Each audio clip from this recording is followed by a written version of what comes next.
12 o'clock.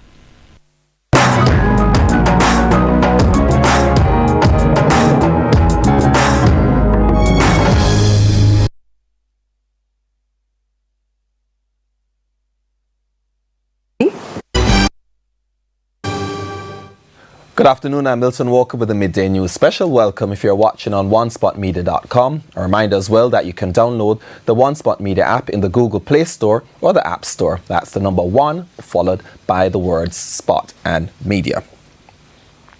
Classes have been cancelled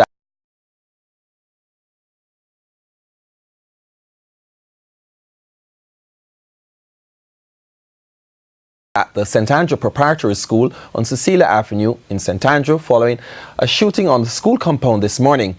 The principal said it happened about 8:45, shortly after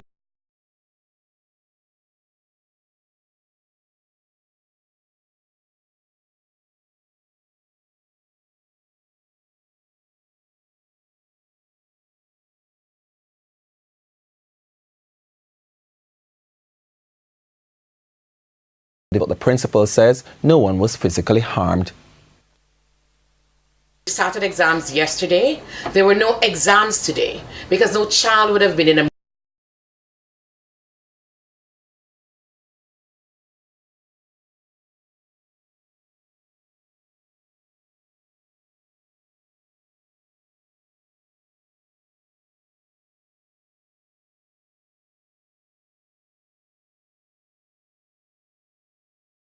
of noon, but we have been allowing parents who came earlier to take their children home. Tomorrow we will not have exams, but school will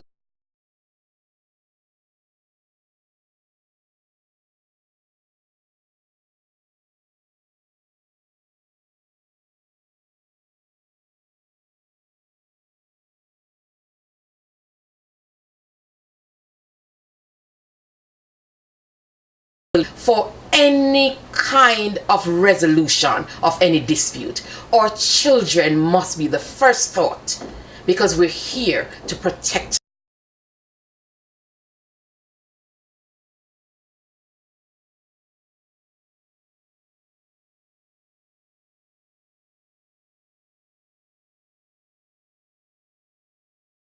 He stressed the need for those programs to help address issues such as anger management, which he says affect the behavior of students and often lead to violent and even deadly outbursts.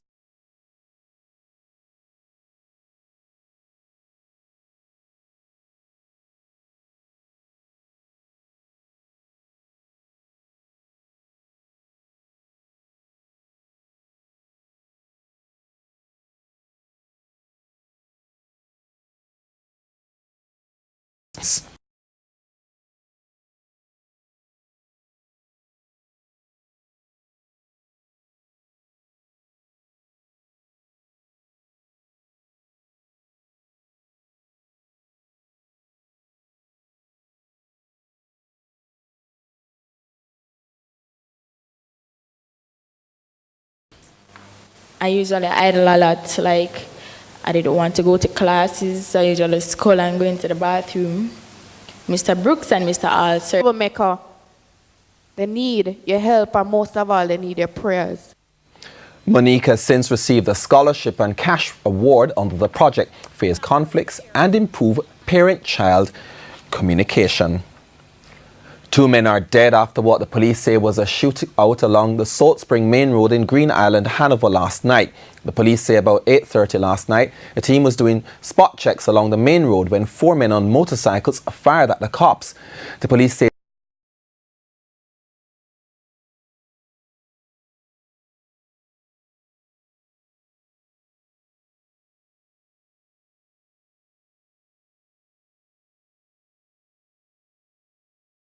and 31-year-old Vincent Murray. Both were unemployed and were from Crawl in Hanover. The other 2 men escaped. Gang legislation. More than 100 persons were killed in internal gang feuds between rival factions in the Spanish Town-based Klansman gang over the last year. Miller was held in the Bahamas last week after eluding police for several months. He was charged with entering the Bahamas illegally. He was deported to Jamaica last year.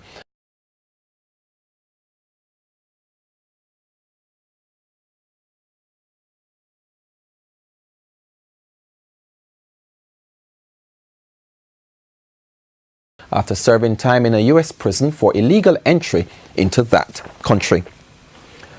Another battle appears to be brewing between Culture Minister Olivia Babsy-Grange and that there has been excessive spending on activities for Jamaica 55, the anniversary of Jamaica's independence. $440 million has been allocated for the Emancipation and Heritage Week celebrations this year. That's $191 million more than last year. Ms. Hannah questioned whether government procurement guidelines were obeyed and queried if the purpose of hiring a consultant to organize the celebrations. What's the purpose of a consultant when the JCDC has a board with a clear statutory remit? When will all of this end, Mr. Speaker? Are we supposed to see a Jamaica 56 Secretariat next year? The truth is perhaps the role of the JCDC board, Mr. Speaker, has been usurped. No one with any management knowledge would appoint a 31-member board. Ms. Anna maintained that a culture of spending is apparent in the government and challenged Prime Minister Andrew Holness to justify the need for the Jamaica 55 event. The public is asking, why is there a Jamaica 55? Why is it a milestone event? Didn't the Prime Minister say we must be disciplined in managing our own fiscal affairs and better manage the tax revenue that we raise? If the invitation and even the reminder to the Jamaica 55 launch at Vale Royal is anything to go by, this year of independence will be a grand affair.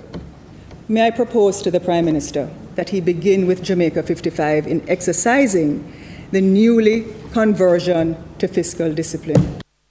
In a subsequent statement to the media, Culture Minister Olivia Grange described Ms. Hannah's claims as irresponsible and rejected the allegations of wrongdoing. Ms. Grange says she will provide a comprehensive response in Parliament on the matter. Tourism Minister Ed Bartlett says the government is working to boost the country's capacity to receive more luxury cruise lines at the non-traditional ports. In his sectoral presentation to the House on Tuesday, Mr. Bartlett noted that Jamaica is poised to become the leading cruise ship destination in the region.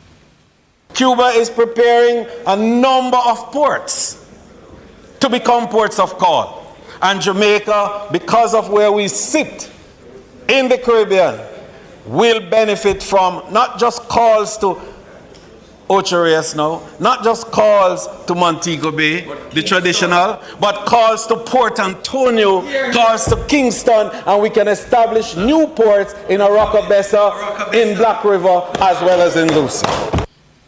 He added that there will be significant earnings for citizens. I really want to have a quiet discussion with this Honorable House on the whole business of transforming the production and consumption patterns in tourism. The dollar here and enable enrichment of our people. The Kingston and St. Andrew Municipal Corporation has started to secure the space around the halfway tree clock in St. Andrew. Deputy Mayor Winston Ennis confirmed that work has started on a barrier so people cannot get inside without permission. The move comes in the wake of Saturday's fire at the base of the clock, believed to have been set by a mentally ill man. The man is alleged to have been living inside the clock. The Deputy Mayor explained how the KCAC would fix the damage. By Wednesday of this week, we're going to be cleaning out the clock and we'll be putting in a temporary door there. A temporary door to make sure that no one can get inside there to start another fire. A temporary metal door will be there by Wednesday evening this time. In light of the increased number of medical emergency cases being taken to the Noel Holmes Hospital in Lucy, Hanover, the management says it needs help to cope. More emergency cases are showing up at the facility because people are being hurt in violent and motor vehicle crashes. Director of Nursing Services at the facility, Nurse Gillian Mason-Quarry, believes that time has come for improvement so the hospital can provide specialist services. we have to transport them to Cornwall. So we would need additional ambulance to assist with some of the emergencies that we get. And also we'd like our operating theatre to be up and running, because some of these cases would not have to be transferred. We have nurses who are trained professionals here who can care for these patients. She says the move is also in line with the Health Ministry's drive to improve the quality of service for patients. Talk about universal access to care. We'd be able, the patients would not, relatives would not have to be traveling to Cornwall, which is additional cost to them. You know, so the patients could be cared for here and their relatives could visit here, you know, which would be providing better quality of care and improving access to services here. Time now for a look at what's coming up in this evening's Health Report. In the next edition of the Health Report, we look at personality disorders. The antisocial personality are most common in men. Women have what we call borderline personality. They have very unstable relationships. They think they have fluctuation of mood. That's the Health Report this evening in Primetime News. And now for today's healthy living tip. If someone you care for has a personality disorder, it is possible the person does not realize it. You may not be able to convince someone in such circumstances to seek help, but it may help to openly and honestly share your concern. If the person at any point attempts or succeeds at harming you or himself, seek emergency help immediately. If the disorder is severe, you may be required to make decisions for such persons until they are well enough to do so on their own. Treatment for these disorders is a team effort. In international news, U.S. President Donald